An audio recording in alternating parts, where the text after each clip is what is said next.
Un atelier de restitution des engagements du séminaire sur l'éthique et la déontologie en milieu médical s'est ouvert ce 29 avril 2026 à la mairie du 1er arrondissement de Port-Gentil. C'est Laure Vouet Ponjo, maire du 1er arrondissement, qui a donné le coup d'envoi des travaux.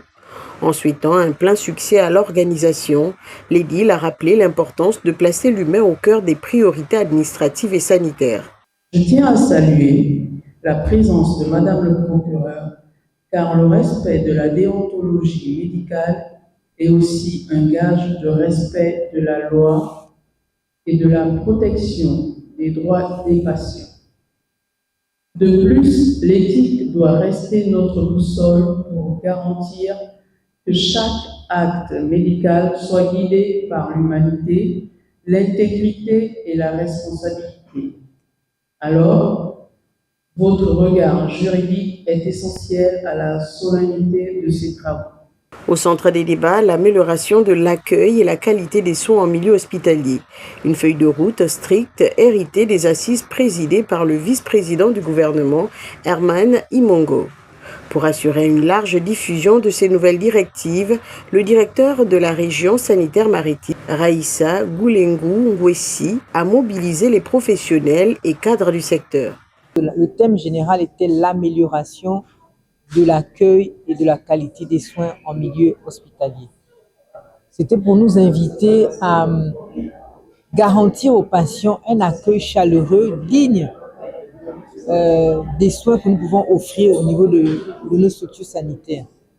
L'approche se veut pluridisciplinaire aux côtés des experts médicaux comme le docteur Jonas Mbumba, directeur du centre hospitalier régional de Tchengué. La justice est également invitée à la table. Le substitut du procureur, Emilia Abégué, a apporté un éclairage juridique essentiel sur les responsabilités liées à la déontologie. Vous avez des devoirs envers vos patients. Vous devez les respecter. Ça, bon, ce n'est pas vraiment de notre ressort, mais nous, dès l'instant où on est saisi, on est obligé de monter une procédure. Et après, enquête par les agents, on va maintenant sur le deuxième point, les sanctions. Si on constate qu'une infraction après enquête est avérée, les actes posés sont avérés, la procédure, elle est montée et vous pouvez être sanctionné. Les sanctions ne sont pas seulement disciplinaires, elles sont civiles et pénales également. Ces commentaires que vous faites là, entre vous critiquez, ce n'est pas normal. Ce n'est pas éthique. Ce n'est pas un bon comportement. L'éthique, c'est toutes les paroles que vous sortez vis-à-vis du patient qui vont voir. Vous appelez les patients.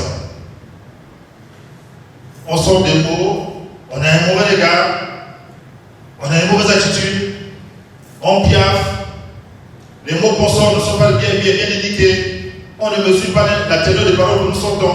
Est-ce qu'on doit, parce qu'on pense qu'on est médecin, parce qu'on pense qu'on est sage-femme, infirmière, laboratoire, on doit parler aux gens avec un langage orgueilleux, sans respect, parce qu'on pense que nous sommes des dieux. Cette étape de Port-Gentil n'est qu'un prélude. Dans les prochains jours, une délégation venue de Libreville est attendue dans la capitale économique pour intensifier l'application de cette feuille de route. La mutation du système de santé gabonais est donc bel et bien en marche.